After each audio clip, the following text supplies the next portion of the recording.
Halo Sobat Pika Piki, selamat datang di PEKA, Podcast Pemasyarakatan Bapas Kelas 1 Jakarta Selatan bersama saya, Putu Aryuni Damayanti, Kepala Seksi Bimbingan Klien Dewasa pada Bapas Kelas 1 Jakarta Selatan. Tema episode kita kali ini adalah perspektif seorang kriminolog terhadap pemasyarakatan di Indonesia. Nah, narasumber kita hari ini yaitu Dr. Ikra Sulhin, SOS MSI. Beliau adalah dosen kriminologi pada Universitas Indonesia. Kita langsung saja diskusi kita hari ini.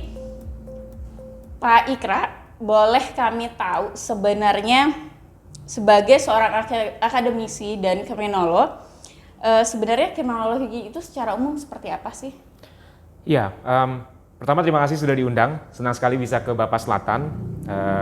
Saya juga gembira bisa diundang di podcast ini ya. Nah, kalau ke pertanyaan tadi, sebenarnya kriminologi itu apa? Yang jelas kriminologi punya kaitan yang sangat erat dengan pemasyarakatan dari sisi keilmuan. Jadi kita kalau melihat perkembangan keilmuan, kita mempelajari mengapa orang melakukan kejahatan, kita mempelajari korban, kita juga mempelajari kejahatan sendiri itu apa. Dan yang juga tidak kalah penting adalah kita mempelajari sebenarnya bagaimana cara kita memberikan reaksi terhadap kejahatan. Dan salah satu yang dikaji dalam bidang kriminologi adalah bagaimana kita melakukan treatment, pembinaan atau mencapai tujuan-tujuan reintegrasi terhadap narapidana kita. Nah, di situ tadi saya katakan mengapa kemudian antara kriminologi dengan pemasyarakatan itu sebenarnya dua hal yang tidak bisa dipisahkan sebenarnya, begitu. Secara spesifik ada kajian tentang bagaimana pelaku kejahatan. Masyarakat selalu penasaran kenapa sih seseorang melakukan kejahatan. Nah, di dalam kriminologi sebenarnya ini ada pembahasan khusus nggak sih, Pak? Ya, memang justru itulah core studi dari kriminologi sendiri ya. Kita mempelajari mengapa orang melakukan kejahatan. Dan tentu ketika mempelajari mengapa orang melakukan kejahatan, sebabnya itu pun banyak ya. Ada yang berkaitan dengan kalau dalam perkembangan keilmuannya ada yang pada awalnya meneliti ada keterkaitan antara kondisi biologis tertentu dengan mengapa orang melakukan kejahatan. Kemudian berkembang ada kondisi psikologis yang mempengaruhi, dan terakhir dari sisi keilmuan sebenarnya kriminologi itu lebih fokus kepada kondisi sosial atau lingkungan sosial yang melatar belakangi seseorang melakukan kejahatan. Nah, dari sisi itu kriminologi kemudian mengembangkan studi-studi berikutnya. Ya, jadi memang mempelajari mengapa orang melakukan kejahatan itu seperti entry point ya untuk masuk kepada step berikutnya. Misalnya kita mempelajari bagaimana cara mengendalikan, bagaimana cara mencegah kejahatan, dan yang tidak kalah penting adalah bagaimana mengembangkan katakanlah model pembinaan, model rehabilitasi, ataupun model-model treatment yang akan diberikan kepada orang-orang yang melakukan kejahatan yang pada akhirnya mesti menjalani pidana penjara. Jadi lebih dalam konteks itu kita memahami mengapa orang melakukan kejahatan gitu. Ini menarik sih Pak, karena sepertinya ini sejalan dengan tugas dan fungsi dari Balai Pemasyarakatan itu sendiri. Bagaimana kita melakukan treatment dan intervensi sejak awal dari seseorang bermasalah dengan hukum sampai dengan proses reintegrasi sosialnya dia. Nah, tapi sebelum kita jauh ke pembahasan tersebut, boleh diceritakan tentang bagaimana sih sebenarnya sejarah pemidanaan di Indonesia? Ya, ini menarik. Mungkin kita bisa bedakan antara sejarah pemidanaan dengan sejarah pemasyarakatan. Ya. Meskipun itu satu sequence gitu ya. Karena memang sejarah pemidanaan di kita itu kan tidak bisa dilepaskan dari sejarah kolonial. Dan kita tahu beberapa lembaga pemasyarakatan yang kita miliki sekarang kan sebenarnya dibangun pada masa Belanda gitu ya. Dan dalam perkembangan awalnya yang namanya pemidanaan atau penghukuman itu pasti akan sangat berkaitan dengan dimensi politik kolonialisme itu sendiri. Jadi penghukuman itu menjadi semacam instrumen ya yang kemudian digunakan oleh para penjajah kita untuk mengendalikan warga kita supaya mereka patuh ya, mereka tidak melawan dan tidak melakukan pelanggaran-pelanggaran yang justru akan merugikan kepentingan para kolonial.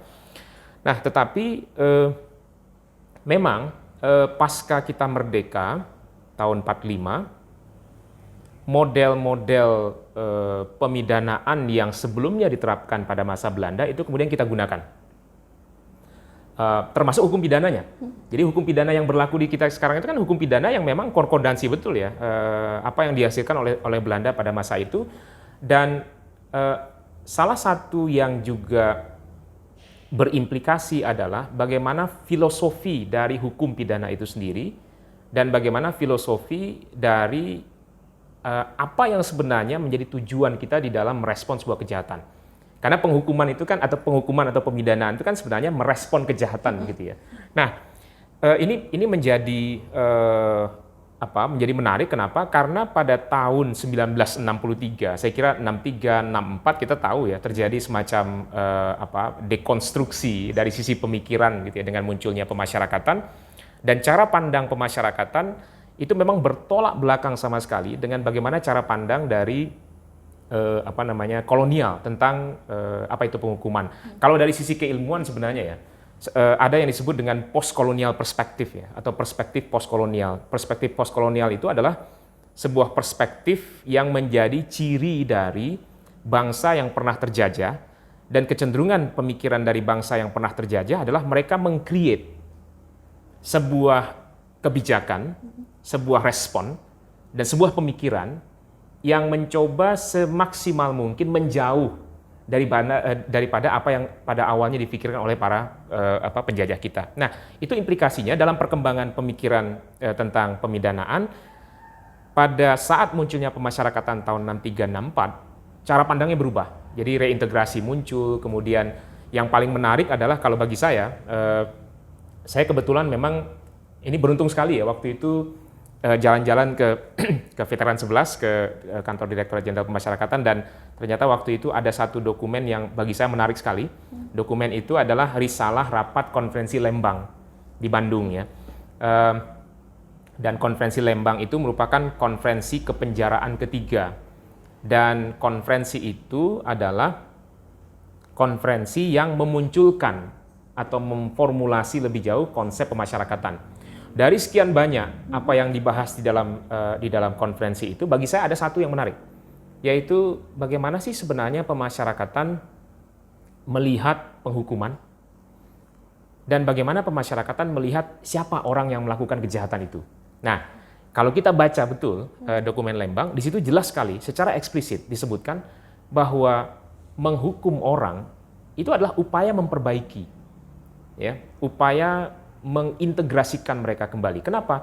Karena ketika mereka melakukan kejahatan, menurut dokumen Lembang, di situ disebutkan mereka telah berada dalam situasi konflik dengan masyarakatnya, sehingga menghukum adalah upaya mengintegrasikan kembali mereka. Kalau bahasanya dokumen itu, mengintegrasikan kembali mereka di dalam kehidupan dan penghidupan yang ada di masyarakat. Itu kalau dari sisi apa yang menjadi filosofi penghukumannya. Kemudian yang kedua, dari sisi siapa sih sebenarnya pelaku kejahatan itu? Nah, ini menarik sekali, dan menurut saya kalau dari sisi perspektif keilmuan gitu. Tadi kan saya katakan ya, negara-negara bekas terjajah itu mereka biasanya punya perspektif yang mencoba mendekonstruk atau melawan ya legacy ataupun warisan dari penjajah. Nah, itu terlihat sekali dari bagaimana pemasyarakatan memformulasi siapa itu pelaku kejahatan. Di situ disebutkan pelaku kejahatan adalah mereka-mereka yang tertinggal dan ditinggalkan dalam kompleksitas kehidupan dan penghidupan. Artinya, orang yang melakukan kejahatan itu sebenarnya orang-orang yang mencoba untuk mengadaptasikan dirinya karena mungkin mereka terhambat secara struktural, mereka tidak punya kesempatan yang sama, dan seterusnya. Nah, jadi kita kembali ke yang tadi ya, bagaimana konsep pelaku kejahatan menurut konferensi kepenjaraan di Lembang itu. Di situ tadi dikatakan bahwa mereka-mereka yang melakukan kejahatan itu adalah mereka-mereka yang tertinggal dan ditinggalkan. Apa maksud tertinggal? Tertinggal itu sederhananya, kalau dalam teori-teori kriminologi, itu orang-orang yang kalah dalam bersaing. Gitu ya. Misalnya orang lain punya pekerjaan, dia tidak punya. Orang lain punya pendidikan sehingga dia mendapatkan pekerjaan, dia tidak punya. Artinya mereka-mereka yang kalah dalam persaingan alamiah yang terjadi di masyarakat. Itu yang dimaksud dengan tertinggal. Tetapi ini yang kemudian menarik. Dalam konsepsi pemasyarakatan, mereka yang melakukan kejahatan adalah orang-orang yang ditinggalkan. Jadi di situ eksplisit sekali, tertinggal dan ditinggalkan. Apa makna ditinggalkan? Makna ditinggalkan adalah orang-orang yang melakukan kejahatan, karena masyarakat kita nggak bantu mereka.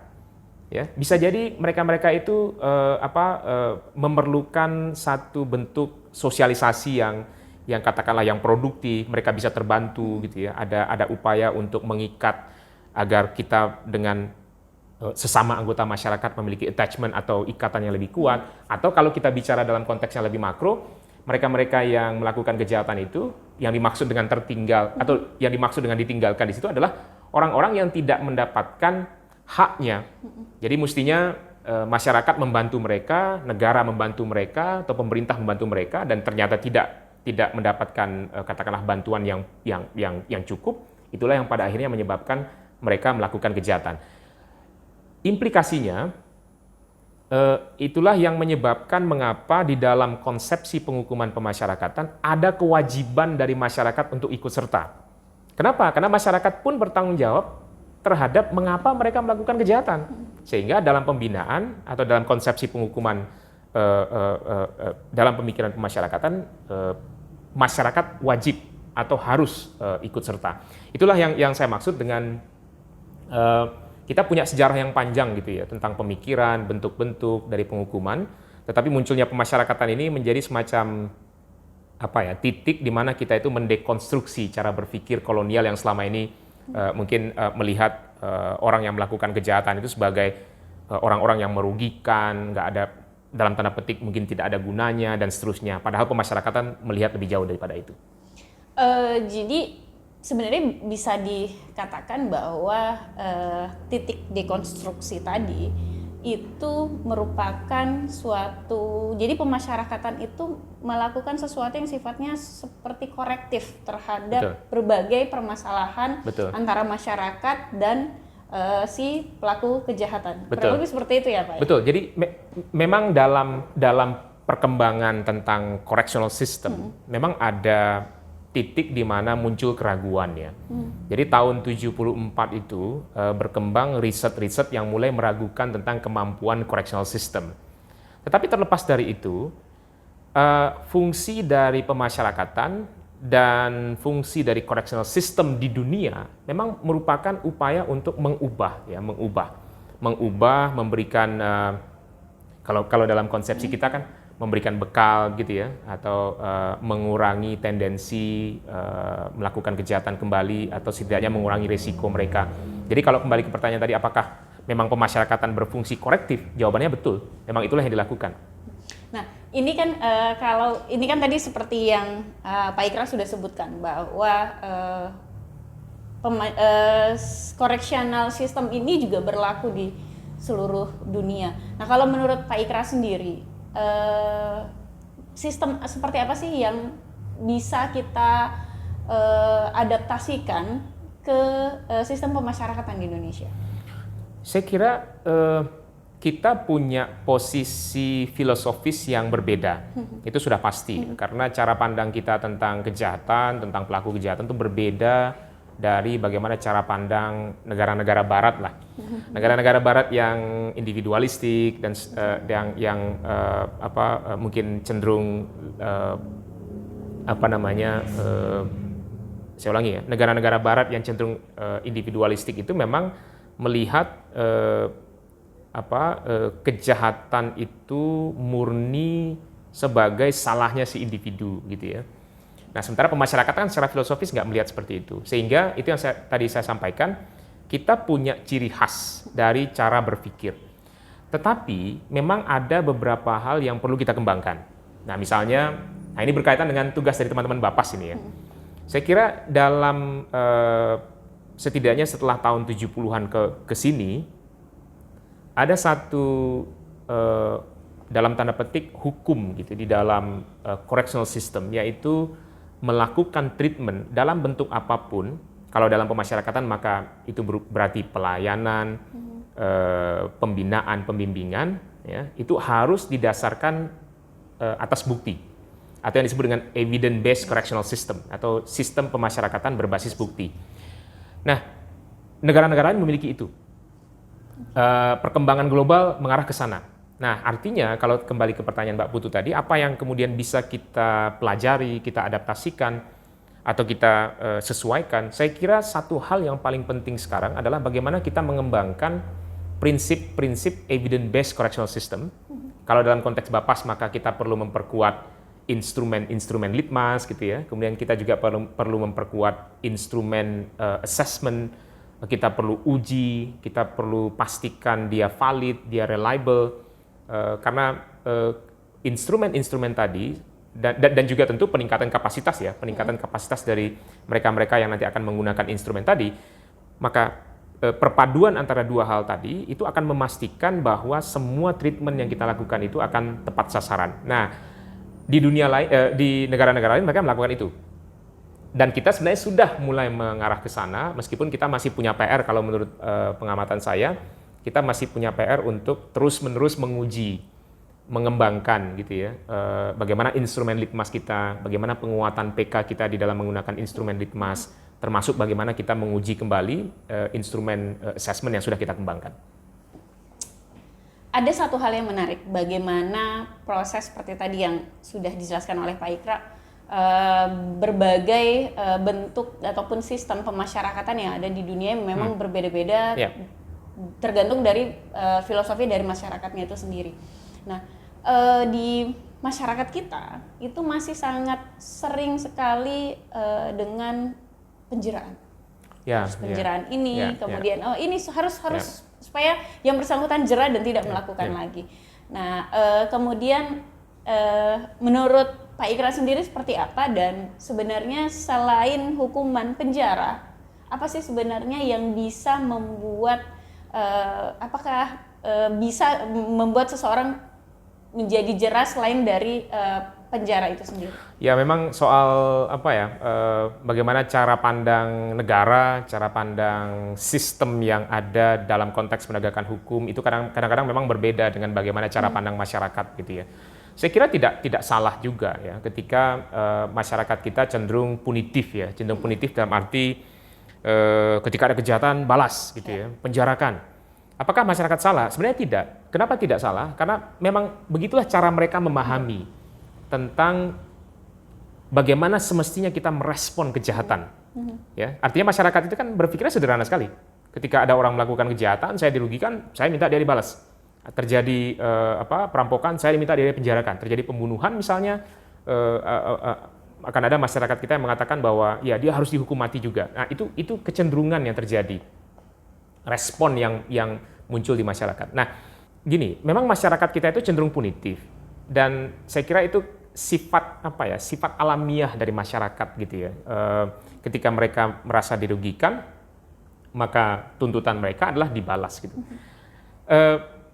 Memang ada beberapa faktor yang menyebabkan ya. Seperti misalnya kalau kita melihat di Amerika sejak tahun 70-an itu, mereka mengembangkan, atau bukan mengembangkan, policy yang mereka buat sejak tahun 70, setidaknya sampai tahun 90-an akhir gitu ya. Itu policy yang dipengaruhi betul oleh namanya penal populism. Jadi populisme penal ya. Apa itu penal populism? Penal populism itu sebuah perspektif yang melihat soal hukum dan penghukuman itu sebagai komoditas. Jadi tidak heran kenapa kemudian masyarakat kita itu cenderung menuntut retribusi, menuntut deterrence, penjeraan dan seterusnya. Karena para politisi kita kadang-kadang memang jualannya seperti itu. Jadi alih-alih memberi kesadaran kepada masyarakat bahwa ternyata ada alternatif pemidanaan yang lain, atau mungkin ada cara-cara yang sudah berkembang di masyarakat kita di dalam menyelesaikan perkara pidana, itu kemudian tidak optimal muncul. Kenapa? Karena para politisi kita, para elit kita memang lebih cenderung untuk mengatakan bahwa misalnya contoh soal ketika terjadi kenaikan angka kejahatan, maka para politisi kita kan akan cenderung mengatakan kita perlu pemolisian lebih tegas. Kita harus merespon dengan keras, gitu. Kecenderungannya seperti itu. Nah, cara pandang itulah yang pada akhirnya turut berpengaruh terhadap bagaimana publik kita melihat persoalan. Padahal di sisi yang lain, konsepsi kita tentang bagaimana menghukum orang itu juga berbeda dari cara tadi publik melihat, bahwa publik inginnya deterrence, publik inginnya retributif, padahal pemasyarakatan inginnya nggak ke situ gitu kan. Nah, kadang-kadang gap ini yang menurut saya perlu diselaraskan gitu ya. Dan saya kira salah satu tujuan dari podcast seperti ini adalah itu ya, bagaimana memberi pengertian kepada publik bahwa pemasyarakatan itu punya ekspektasi seperti ini loh. Filosofi penghukuman di Indonesia itu seperti ini. Oke, publik kita punya harapan seperti ini. Berarti ada gap. Nah, gap inilah yang perlu diselaraskan gitu. Bukan berarti menganggap publik salah berpandangan seperti itu, tapi kita juga perlu mengajak publik agar konsepsi negara kita di dalam menghukum adalah memasyarakatkan gitu ya, atau mereintegrasikan, itu bisa tercapai, sehingga salah satu cara adalah bagaimana mengajak mereka mengubah pandangan mereka sehingga memberi support terhadap apa yang akan dilakukan oleh teman-teman di pemasyarakatan. Oke, baik. Terima kasih banyak untuk penjelasannya, Pak. Cuman saya penasaran dengan kerap kali kita mendengar istilah restoratif justice. Oh, ya. Ya. Secara singkat mungkin bisa dijelaskan supaya sobat Pika-Piki yang di rumah ini bisa tahu dan lebih familiar nih dengan restoratif justice yang saat ini tengah digaungkan juga oleh pemasyarakatan. Bisa tolong dijelaskan, Pak Ika? Ya, saya kira itu apa ya? Itu diskusi yang menarik.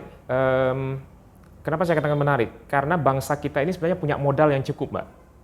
Modal yang saya maksud dengan modal di sini adalah masyarakat kita itu sebenarnya punya potensi besar di dalam melaksanakan restoratif justice.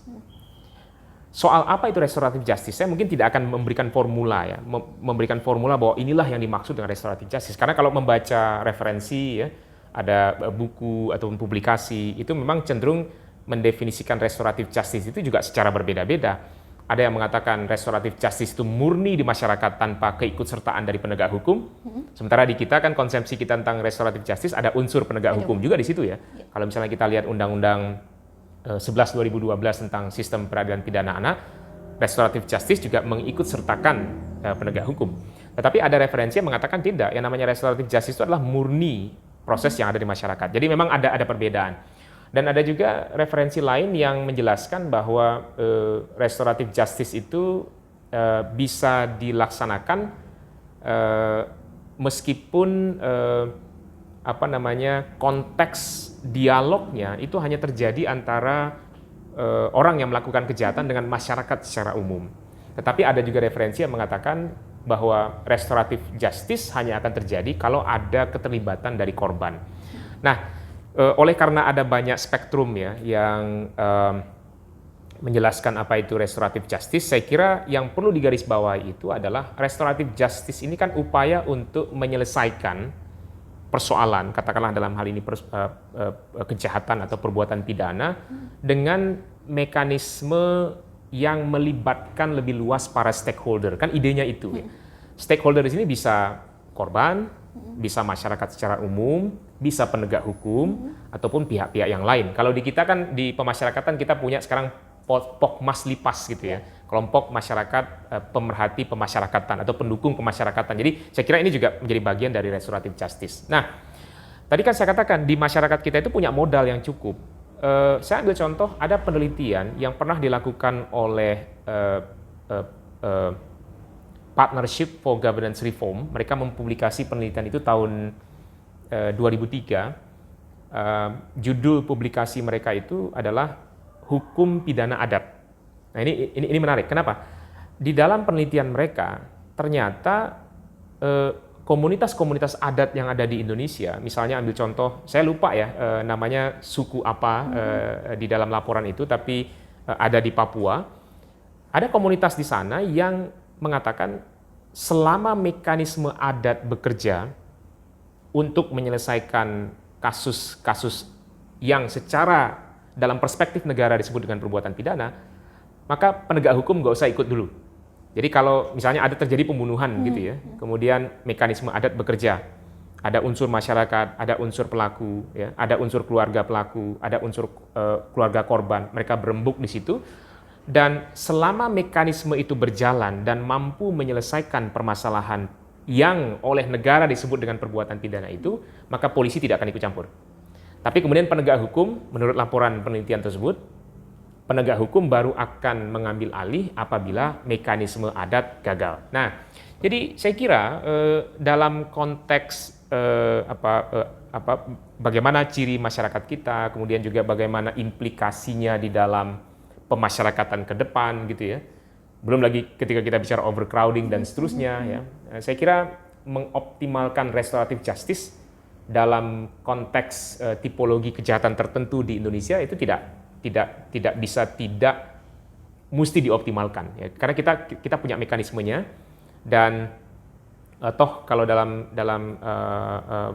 dari sisi positifnya kan saya ulangi dari sisi hukum positifnya kan sekarang kita sudah punya di Undang-Undang 11 2012 ya, dan kenapa tidak ke depan mungkin dalam hukum pidana, dalam kitab undang-undang hukum pidana kita gitu ya, dikembangkan juga mekanisme-mekanisme yang mengarah ke arah sana.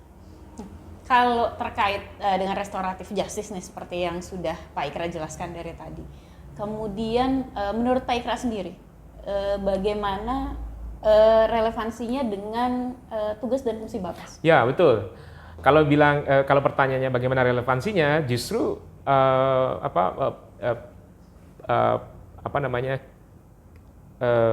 saya kehilangan istilahnya. Saya ulangi ya. Ya, kalau pertanyaannya adalah bagaimana peran pemasyarakatan, khususnya teman-teman di Bapas, justru poin kritikalnya ada pada Bapas kalau menurut saya. Ya. Kenapa demikian? Karena Bapas lah yang bersentuhan dengan masyarakat. Di dalam konsepsi pemasyarakatan atau di dalam organisasi pemasyarakatan, Bapaslah yang benar-benar berada di dalam dalam konteks terintegrasi.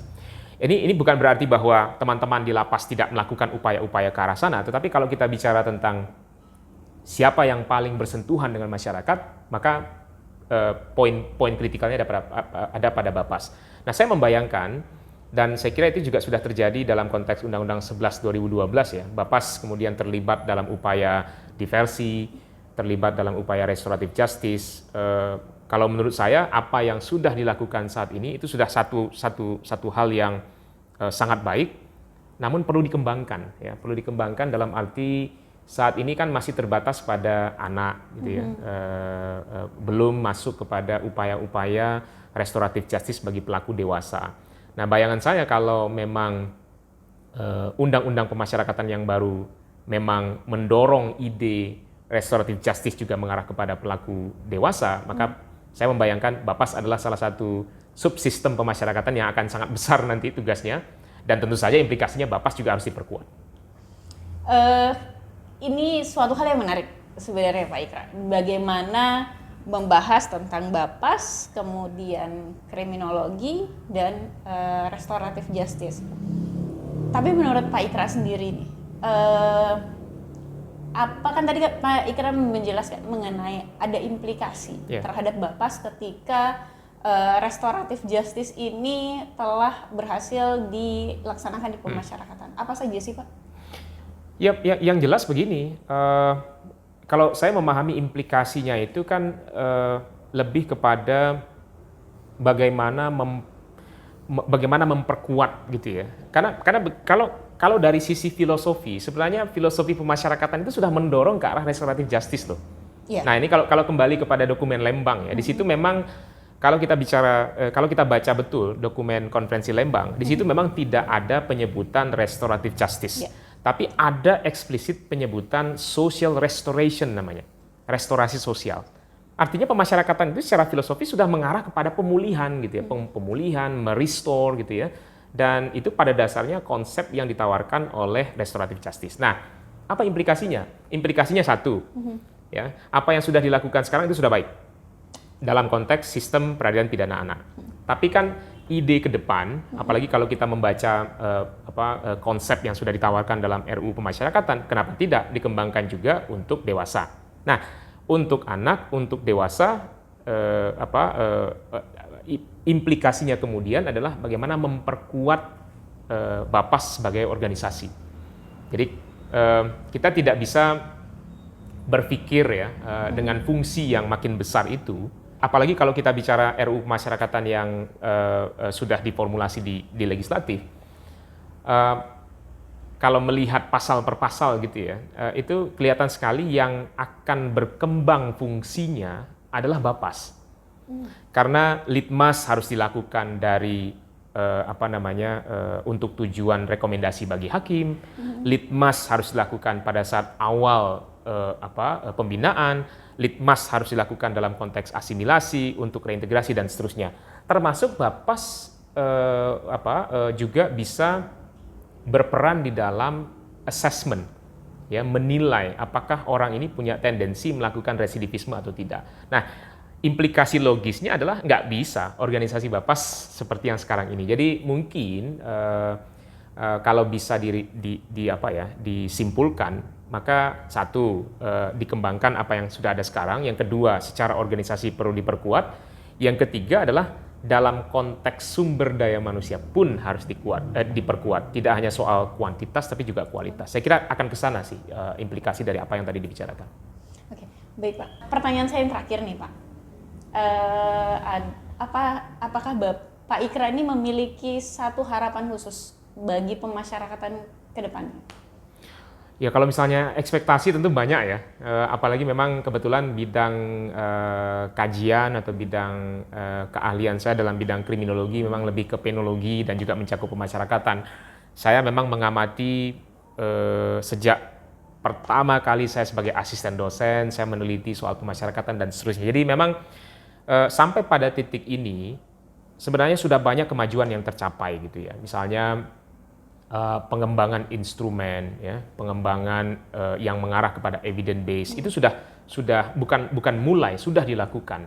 Meskipun masih ada PR ya. PR misalnya kita assess kembali apakah instrumennya itu sudah tepat, bagaimana implikasinya pada sumber daya manusia dan lain-lain. Nah, kemudian juga kemajuan yang lain adalah dari sisi database. Ya, kita tahu SDP itu juga merupakan satu hal yang cukup membantu fungsi. Dan tetapi tentu ya ada beberapa hal yang menurut hemat saya masih perlu ditingkatkan gitu ya. Nah, saya mau melihat dari perspektif RUU. Tadi sebenarnya sudah saya singgung juga. Implikasi dari RUU adalah memperkuat pemasyarakatan sebagai organisasi. Jadi diskusi kita pasca ini mestinya tidak harus juga ikut memikirkan kira-kira format seperti apa yang nanti dapat memperkuat Lapas sebagai organisasi, Bapas sebagai organisasi dan seterusnya. Dan mungkin ketika ada pertanyaan, kenapa kok bicaranya soal organisasi? Ya, saya kira dengan begitu banyak fungsi yang berkembang, tentu arah diskusi berikutnya adalah bagaimana memperkuat organisasi agar fungsi itu bisa berjalan dengan baik. Nah, dari sisi saya sebagai pengamat, sebagai kriminolog, saya melihat pada titik itulah kita masih punya PR. Ya, meskipun tentu saja ya, karena saya memang memahami betul kejahatan ini berkembang, mungkin nanti akan ada tipologi kejahatan yang baru, ada jenis kejahatan yang baru, ada latar belakang kejahatan yang baru, itu juga menjadi tantangan tersendiri sehingga nanti teman-teman di Bapas saya mungkin membayangkan setiap mungkin 5 tahun, 10 tahun itu juga perlu mengevaluasi ya. Apakah instrumen assessment kita ini adalah instrumen yang masih menggambarkan realita atau justru sudah tidak menggambarkan. Termasuk misalnya kita mengevaluasi bagaimana kita mengembangkan validitas dan reliabilitas dari instrumen litmas kita. Nah, mungkin PR-nya ke depan lebih mengarah ke sana. Oke, baik Pak. Terima kasih Sama-sama, banyak terima kasih atas waktu Bapak hari ini. Dan suatu kebanggaan bagi kami Bapak berkenan untuk menghadiri podcast kami, podcast Peka. Terima kasih Sobat Pika dan Piki sudah menonton Peka. Dan kita saat ini sudah di penghujung acara. Jangan lupa untuk saksikan Peka episode-episode selanjutnya dan salam sehat selalu.